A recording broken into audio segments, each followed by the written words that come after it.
Hi, I'm Jo Alch. Welcome to the Acappella podcast today. I have a very special guest, my friend, Dr. Cindy Douglas. She holds a doctorate in nursing practice and has had over 35 years of healthcare experience. She spent the last 20 years serving older adults specializing in hospice and palliative care. Cindy joined Brookdale Senior Living in 2020 and is their divisional vice president of hospice. She and her family are long-term residents of Dallas, and she's actively involved in the Dallas community. And welcome to Cindy to the show. I'm so excited to have you. Thank you so much, Jo. What an honor to be here. It is. We are talking about downsizing. This is my third week of a series of downsizing. Now, what do you do? It's a great time to sell your house. Mm-hmm. Your mom or dad needs additional care. You've seen in the COVID, the last 3 months, you've been going by to visit mom every day, and you do see, I got to get back to work. She is not thriving at home anymore. So we're just talking about options. Cindy, we shared before we started, when I was a very new young hospice nurse, I had an interview to work on the weekends. I had young children, and I wanted to be able to stay at home with them during the week and not put them in daycare. They were little, and it was expensive for two kids. So I interviewed with you, Cindy, and it was my absolute favorite interview ever. And just loved meeting with you. I knew I could learn so much from you. And what I love about you as a nurse is you are a teacher and mentor. And any company that you're working with, it's such an honor for them. And I know Brookdale is just so excited to have you. But one thing you said to me, and as a new nurse, I was new in hospice, but I knew that was my calling. I knew that was where I wanted to be. I'd been there a couple of months, and I was working so hard and taking care of babies and still learning my trade. And you said, Jo, I just want you to know something. You're doing a great job, and you are the best hire I've done all year. It's and so true. I was so excited. It was such an honor. But those kind of things for a mentor to say to a new nurse, you don't hear that very much. And we just have to remember to pat each other on the back every once in a while and say, well done, great job. Because we're all in it for the right reason. We're here to serve. So anyway. You know, Jo was saying that if we don't invest in those that work with us and show that they bring value to the organization and they are there for purpose, how in the world are they going to love and care and nurture for the ones that we're blessed to care for? So thank you for those kind words. Mm-hmm. And one thing with hospice, you know, what I love so much, and just you were our general manager, and so you were supervising 300 people, 400 plus patients. But I still remember you at the bedside, holding someone's hand at the end of life and saying goodbye. And that is what a true hospice experience is. It's being through that journey with that family and with that patient and being able to say goodbye and having a good goodbye. Absolutely. So you hit that. It's a calling. Mm-hmm. It is a ministry in itself. Really caring and healthcare is, but hospice just has a special niche. Mm-hmm. It does. And I remember one day I had at Vitas, because we were both at Vitas for many years, but one day at Vitas I had a new nurse that I was orienting and training, and we went to see like 8 patients, and they were so sweet and precious, and every time we left a home, the nurse started crying. Oh. Then we go to the next house, and she was like, I don't know how you can do this. And I said, you know what? It is not for everybody. And she wound up leaving and going to ER, and that was where she had her calling. So, but it's not for everybody. For me, I love it. You love it. And we can make a difference in someone's life. And that's what's so awesome. So we're talking today about, 2 weeks ago, I talked with a realtor. Last week, I talked with a senior living advisor that helps families find the right place. Mm-hmm. Today, we're going to talk about continuing care retirement communities. Talk about those. That's where you are, Cindy. And tell me, what is a continuing care retirement community? So great question. It offers for residents the ability to come in an independent living where they really do not need the assistance of healthcare providers, but they don't want the maintenance of their own home, the upkeep, and just the whole expenses with home ownership. And so they'll move into a community that has the independent living where meals are offered, activities are offered. And then as they progress in their health, they can move into assisted living, memory care, and then transition with home health and hospice as well. So it's really being able to complete those final years within a community, getting to know the same staff that they would care for you throughout your time with them. And that's what I love. We work with Acappella with a lot of continuing care communities. And what I love is that person that initially met with that adult child and her mom is still going to be there and knows her. So you can, what I see that I think is so amazing at places like Brookdale is you walk down the hall to go meet with someone and, hey, Mrs. Jones, hi, Mrs. Smith, are you having a good day? How was your breakfast? Is somebody taking care of Kitty? All those little things that, wow, it is a team effort. It is. Yeah, and so even though you're moving in independent living, you've got a family. Your team, the team is your family, and that's so amazing. So let's talk about the pros, okay? And I found a great article that came out a couple months ago, and just talking about the pros and what I like about it, and everything's there, like you say. So the other thing, I have so many clients that call for private duty, and although they love having their caregiver every day, 9 to 5, their mom has no socialization. She can't get to church. She only goes to get her hair done, once a week. So tell me, what are your thoughts? What are some things as far as socialization, going from home with maybe one-on-one care to a community? So what is a pro about that? Let's talk about that. So, Joe, that is a great point. I am sure or confident that most of the people that move into or are looking at a community want to know how themselves as a resident or families for their loved ones, how do we know that they're going to be able to live a fulfilled life and that they're going to have optimal health? And that's one of the things that I love about Brookdale. I mean, the mission is that they will enrich the lives of those that they serve with compassion, with excellence, with integrity. And part of that is when residents come in to the independent living, we look at 6 dimensions of well-being, whether it's spiritual, intellectual, health, emotional, and purposefulness. So when they come in, we want to do a life review with them. We have activities directors in all of our communities that will take a look at their life review. What were the things that were important to them? What type of work did they do? Were they a homeowner? Were they an engineer? Were they a physician? Whatever it may be, so that we can tailor engaging activities to encourage their participation. And in this optimum life experience, we teach all of our associates this. So as you said, everyone is looking out for the resident. So in dining, if the chef notices that Miss Jones didn't come to the dining area 2 meals in a row, they're going to communicate that to the associates in the morning stand-up and say, hey, is something going on? Is she out of town? And so we can go and make sure that she's not ill or anything like that. And activities can range from going to the symphony, going to the Dallas Arboretum, or activities in the community.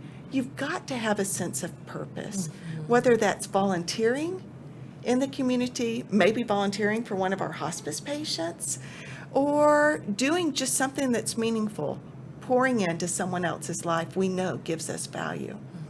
Well, and that's great. And, my grandmother moved into I grew up Southern Baptist. She moved into a senior community independent, and she said that was where all the Baptists went. And one thing she loved teaching the Bible.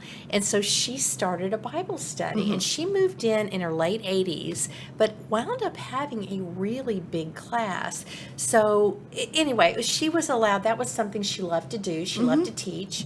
And so if there's something that maybe somebody comes in and they have a skill that would be of interest to other residents, are they able to share that and, meet other people that might have the same like interests? Yeah, absolutely. We have residents that maybe woodworking was their thing, so they are making bird feeders or, those type of things for other residents. We have artists that love to paint. There's nothing better than walking into a community and seeing residents, around a table just expressing themselves through art. So there's a variety of things that they can connect to. And again, it's just finding out what's important to the resident and how we can engage them in that activity. So what do you do if a resident moves in, he's there a month, he's making friends, and then he falls and breaks his hip? So he goes to the hospital, he gets the repair, needs to come back for rehab. I know that many of the Brookdales have rehab, and that is covered by Medicare. But in that 3-week in rehab, the family realizes, you guys realize he needs more care. How is that transition handled when there's not a lot of time to prepare? Yeah, so that's the beauty of having the continuum of care, Joe, is to be able to have that team that can partner with them. And really, it's about coordination of care. And that is a critical component in healthcare. They have to have trust in their healthcare provider.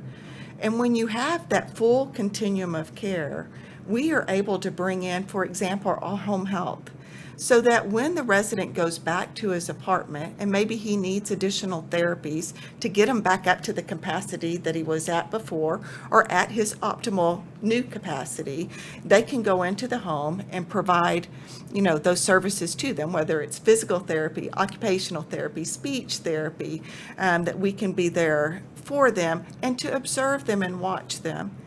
If in the case they are not able to rebound, because we know falls is one of the hardest things for an older adult. About 1 in 3 older adults experience a fall. It's the highest cost for hospitalizations of the older adult. And so we really, as a community, try to prevent the fall. So putting in programs like STEP programs, ensuring that residents are having that physical activity to be proactive, whether it's, engaging in the gym, going out for walks, Tai Chi, whatever it may be, to try to keep that muscle strength up with them. And of course, looking at the pharmacy management, of falls, do we have polypharmacy going on? I know one of the things that we talked about before is sometimes a resident can come into a community and having multiple physicians that have been caring for them, maybe not realizing what the other had ordered. And we want to look, we have wellness nurses that are able to sit down with them at the time that they come into the community, look at that, and how does their medication plan address their needs? Is there anything that we might want to change? And we closely coordinate with their attending physician. If they don't have one, we do have physicians that come into our communities, and the wellness nurse can set up those appointments for them. It's convenient for them. They don't have to leave their home environment. So we're going to talk about the individualized service plan. We do that. That's something that every client is an individual. It's not a one shoe fits all. It's everybody's individualized. So how do you, in a community with so many people, how do you keep that ISP, that individual care? How do you do that with your team? So you have to set up a cadence of how often you're going to review that plan of care. And again, remember, in a community setting, it's all hands on deck. Whether you are housekeeping, dietary, the receptionist, the nurse, the therapist, whatever it is, we've all got the eyes on the resident to see. And then we review that at designated periods to see, is this the optimum level of care for the resident? Of course, we want to keep them as independent as possible. You and I would want that for ourselves. But as we see the need for transitions, it's there in those care conferences, if you will, looking at the plan of care with the resident, with the family, talking with the attending physician, we determine if any changes need to be made. Okay, good. Okay, couple of other benefits. Couples can stay close together. Absolutely. And I love that. I've seen a lot of communities where Mrs. Smith has dementia and Mr. Smith is healthy and just was exhausted caring 24/7 for Mrs. Smith. So they're still in the same community. They're on different floors, perhaps, but Mr. Smith can still go visit, hold Mrs. Smith's hand. He can help her with dinner, but he still has that time to rest and be at his full purpose. Absolutely. So I love that. I've seen that a lot, and it's a wonderful, wonderful service. Just independent living, just being able to stay independent because you don't have stairs or you don't have all the expenses of increased utility bills, increased water bills. You don't have to worry about the lawn. You can stay independent and just have fun. And then peace of mind for family. That is one thing. You just know dad or mom is looking out. Like you say, from everything to housekeeping, to the marketing team, to the nursing team, to the wellness nurse. And that's a lot, is just peace of mind and knowing your loved one is safe. So we're going to talk about some cons too in this article. And this I can relate to. Both of my parents had to move to communities, or we chose to move. They were both in a situation with dementia, and just finding that right place for them. And there were some struggles. So here's some cons: adjusting to a new lifestyle. I just want to share an example with my mother. She did not want to move. She needed to move. She was confused. She couldn't be by herself. She had a lot of problems, incontinence, and she just had a lot of issues. So moving her to a community, she got dressed, grabbed her purse, and sat at the front door every day for 6 months with her purse. They'd move her for lunch, they'd get her to the dining room for dinner. She did not want to be in a community. So how do you address that for someone that I've seen in communities? I remember as a young hospice nurse, I went to a nursing home to visit a patient, and a family was driving their loved one to the nursing home to drop her off, and she refused to get out of the car. It was so sad. And I know since then, that was back in the 90s, since then we've made strides in senior care. So how do you address just allowing that adjustment to a new lifestyle? Give me some examples of. Yeah, so that's a great point. Everyone responds differently. No two individuals are the same. And it's a matter of respecting the resident and connecting as quickly and early as possible. I may not connect to a resident, but Joe, you may go meet them and immediately find a connection. There's that 6 degrees of separation or whatever. It may be the love of art, of football. And just being able to introduce that small connection can make a difference for the resident. You've done your life reviews with them. You've found out what's important. So finding potentially other residents. So they may not respond to a community associate, but they may respond to another resident that's of their age, that's in the same situation, that might be able to pick up and just say, hey, come with me. Let me introduce you to some of my friends. That's awesome. And then what about this? And my dad was just really big on this. He was like, if you move me to one of those communities, everybody's old. Well, my dad was in his mid to late 80s, and he was older than a bunch of them, but he saw them as old. they were people his age. He did not want to do activities because they were all too old for him. So how do you address that? Well, Joe, how many times have I told my children that I feel like I'm about 15, 20 years younger than I actually know. am? So I totally understand how a resident believes, and feels younger than they actually are, and maybe not even recognize some of the capacities that they may have lost. So you want to ensure their safety. So depending on how they see themselves and what they're capable of doing, you do want to assess that in those early days of move-in and just throughout their time and living in their home within the community. And if you do see for some reason that there is risk for falls or maybe in getting dressed appropriately or whatever, it is providing that support, that gentle, kind support, obviously offering them to have dignity and that you respect them. Well, and with my dad, what we did for my dad, we had a caregiver with him during the activities. And so she was young and pretty, and we did that purposefully. And so she'd say, Mr. Jack, let's go on to exercise class. Oh, I don't want to go. Oh, come on, I do.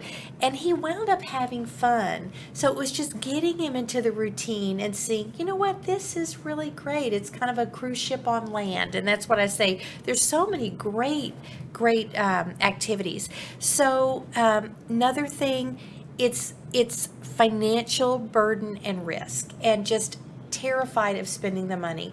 I know with my grandmother, both my grandmothers grew up during the Depression, did not want to spend a dime, and their idea of writing a check for X amount,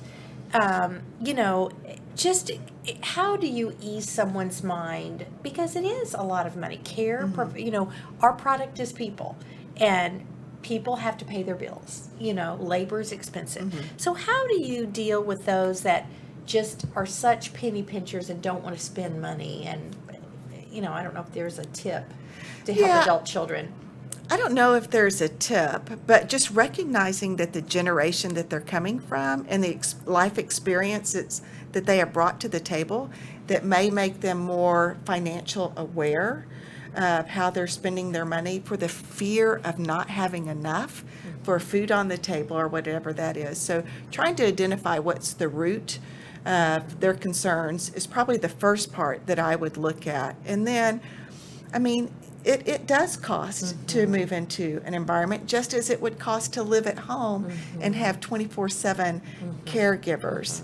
And you wouldn't have all of the opportunities that you would have in a community-based living, the activities, et cetera, that would be available to them. So just trying to walk them through that.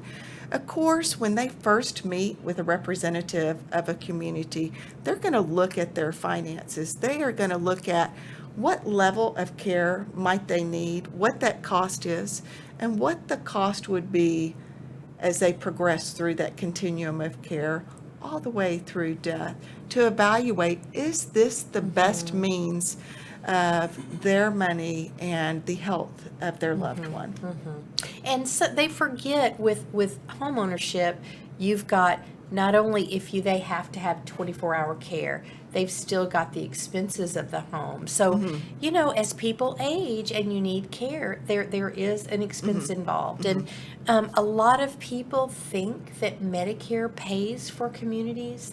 It does pay for rehab, but as far as long-term, it doesn't. And I think a lot of people just need that information and need that education. And what I like to say to adult children too is, it is so important, just as you prepare for saving for college for your children, have that conversation. Be prepared for, what are we going to do, Mom, Dad, when you get older? What are we going to do? Oh, I don't want to talk about that, but we need to talk about that. So, let's just have a plan in place. Just like your daughter's graduating from high school next year, of course you're having those conversations. So it would be wonderful to be able to have a conversation as well before a crisis happens. So, Joe, I think that comes from being hospice nurses. We recognize the importance of having those intentional conversations with our families. What are their wishes? What are their desires? What are their goals of care? And it may be a hard conversation to start, but I've never met a family that's had the conversation that regretted having the conversation, because you know you're honoring the life of your loved one and what they would want. I agree. So let's talk about hospice at Brookdale, hospice in the community. And I know, tell me how it works. If you've got a resident that is in independent living and he has been diagnosed with cancer, he does not want chemo radiation, he's losing weight, how does that work with Brookdale Hospice getting involved? Yeah, so we meet with the resident to see if that was something that he and his family would want for hospice to come in. Of course, it's a Medicare benefit. It's totally paid for, so it's not an expense to them. It does take a physician's order for us, but we go in there, and the beauty of hospice is, as you know, we've got that interdisciplinary team. So we have a physician, a nurse, a social worker, a chaplain, a volunteer, and at Brookdale we have music therapists too. I So love that. I do too. It just is such a beautiful addition and component, and the residents respond well to it in symptom management. And it speaks to them. You know, music a lot of times is a very big part of our lives. But the interdisciplinary team can sit down with the resident again and look at what their goals of care. So if they don't want to go through chemotherapy, they don't want the hardness maybe of radiation or whatever, how can we make them comfortable? Hospice is not about hastening death. It is about ensuring that you can live each and every one of your final days with joy, with happiness, surrounded by your loved ones, and with comfort. You know, one of the biggest fears that people have when coming on hospice is, am I going to die in pain? And gee, does that mean I only have 3 days to live? Well, in actuality, there's been studies done that people that end up coming on hospice with a terminal illness live about 30 days greater, longer than those that did not. So it doesn't mean an immediate death sentence, if you will. It really is about ensuring a fulfilling life. And I've seen so many people wait to put the hospice, to add hospice to their parents' or loved ones' care, and it's so unfortunate because they could have a better quality of life, you know. I know my grandmother, and you were involved in her care. She went on hospice. She was given 2 weeks to live, and we enjoyed every day with her for 11 months. And it was so wonderful. The hospice team was amazing. The music therapy, I cannot say enough. And it's wonderful knowing that Brookdale does offer that, because music just speaks to the soul. And that was so wonderful for my grandmother. She was a professional violinist as a young adult, and the music therapist played the violin with her, and they would play duets every week. And it was like my grandmother was back in the symphony again. I love that. It's all about quality of life. It is. So and you ask, you know, how do we work with the communities on that? It's a coordinated plan of care. It's intentionally seeking out all that are involved in that resident's life. So the community, the attending physician, the family, the resident, and coordinating what that plan of care should look like. It's great. Well, I have loved having you, Cindy. It's been great. And if somebody wants more information on Brookdale and the continuing care retirement community information, how can they reach Brookdale? Yeah, so they can reach Brookdale by telephone. You can also reach us via the internet. Just go to our Brookdale website, brookdale.com, and we will connect you. It'll give you a list of all of our communities throughout the United States, as well as our home health and our hospice locations as well. Cindy, I want to ask you as we close, is there a special hospice moment that you remember that says, this is why I do what I do? Oh, Joe, there are so many to think about, as you can imagine, with your own experience in hospice, but a couple come to mind. One is we had a couple that wanted to be married. They had a long-term relationship, and the wife, or the to-be wife, found out that she had a terminal illness. And so we were able, with our team, of course we have chaplains, so the chaplain will said, I'll officiate the wedding. And one of our volunteers was a cake decorator. So we put together a cake for her. And then we just went to our community at large, and we had a florist said, well, I'll donate the flowers. So we were able to bring the couple together with their family and their friends and have a wedding. And so it was just, again, it's about that quality of life and what was important to them in bringing it together. The second one that I can think of is we had a patient that longed to go to the beach. And we knew in her condition that just wasn't going to be a possibility. So what did we do? We brought the beach to her. So we had a little luau in her apartment, and we brought sand in and put it underneath her feet. Of course, we put a plastic tarp down, and so she could squinch her toes through the sand. And again, just brought a meaningful experience to her. That's awesome. Yeah, thank you. There's so many stories. It just makes it worth doing what we do. But thank you again so much, Cindy. And reach out to her if you need some information on Brookdale. And thanks again. It was great. Thank great you, Joe. interview. Appreciate you.